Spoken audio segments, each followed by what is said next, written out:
कि बहुत economic instability and geopolitical tension की वजह से ये होता है, तो एकदम से जो यूएस में इंस्टेबिलिटी आई तो वर्ल्ड वाइड सेंट्रल बैंक्स वो सोना खरीदना शुरू कर चुके हैं, क्योंकि investors see gold as a very stable asset. आप चांदी देखेंगे तो चांदी का दाम ऊपर नीचे होता रहता है, इक्विटी मार्केट, शेयर मार्केट जो आप कहेंगे, इनका भी दाम ऊपर नीचे होता रहता है, बट सोने का दाम अच्छा स्टेबल रहता है और अच्छे ऊपर जाता है। ठीक है, जैसे आपने कहा एक एसेट है, तो अगर कोई अभी निवेश करता है तो कितना रिटर्न अगले 1 साल में संभव है?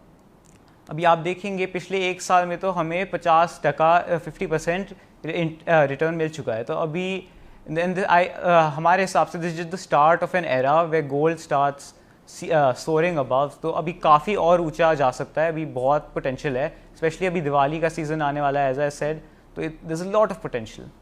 नवरात्रि, करवा चौथ, धनतेरस, दिवाली, इन त्योहारों में गोल्ड की डिमांड कैसी रहने वाली है? लोग खरीदेंगे या इस बात से डरेंगे कि नहीं 1,20,000 पहुंच गए? You're absolutely right. So, as price is going up, of course the market sentiment is to buy, but a lot of consumers जो वो क्या कर रहे हैं, वो 14 कैरेट गोल्ड खरीद रहे हैं या फिर अब चांदी पे भी आ रहे हैं, because affordability is obviously a big part of it now. So they're either looking for या तो थोड़ा हल्का सोना लेने की कोशिश कर रहे हैं या फिर थोड़ा कम प्योर। क्या गोल्ड खरीदना समझदारी होगी, अभी थोड़ा इंतजार करना चाहिए? यही चीज़ लोग 10 साल पहले पूछते थे।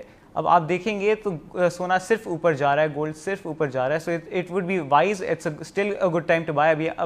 अभी आप खरीदेंगे तो दिवाली तक, देन धनतेरस तक और बढ़ने लगेगा, वेडिंग सीजन में it's gonna keep on increasing. तो अभी समझदारी की बात है, अभी खरीदना चाहिए।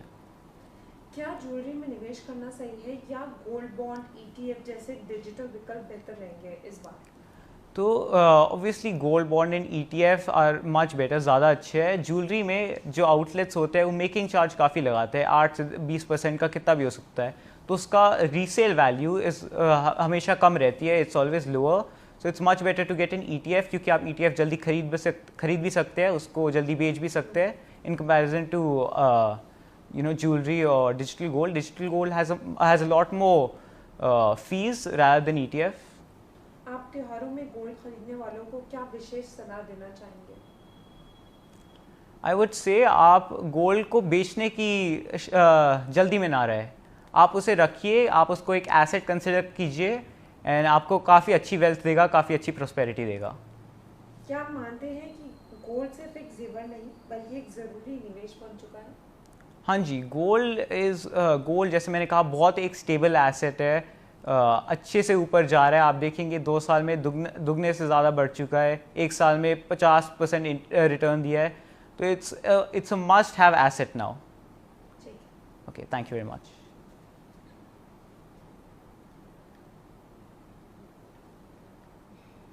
कितना टन खरीद रहे हैं वो बता दीजिए एक बार।